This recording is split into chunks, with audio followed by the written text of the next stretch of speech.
Innovation is really important, even for, and perhaps especially for, large organizations.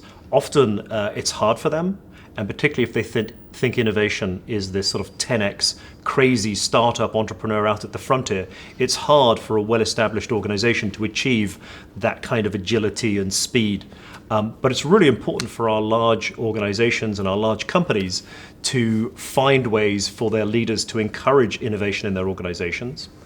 To unleash the sorts of corporate innovation that we think is really important, and in parts of the corporation to have corporate entrepreneurship to actually encourage people to do this. And we think it's one of the leadership challenges.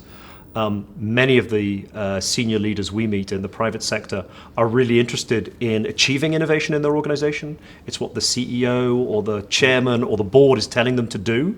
And yet what we try to do is help them understand how can they authentically do that, and share with them some of the challenges we know they're going to run into. So don't try to be a 10x startup entrepreneur. Think about realistically, what could 10% corporate innovation be like?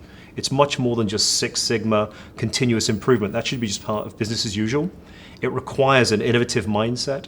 It requires you to address your organization and your culture to make sure you're optimizing it.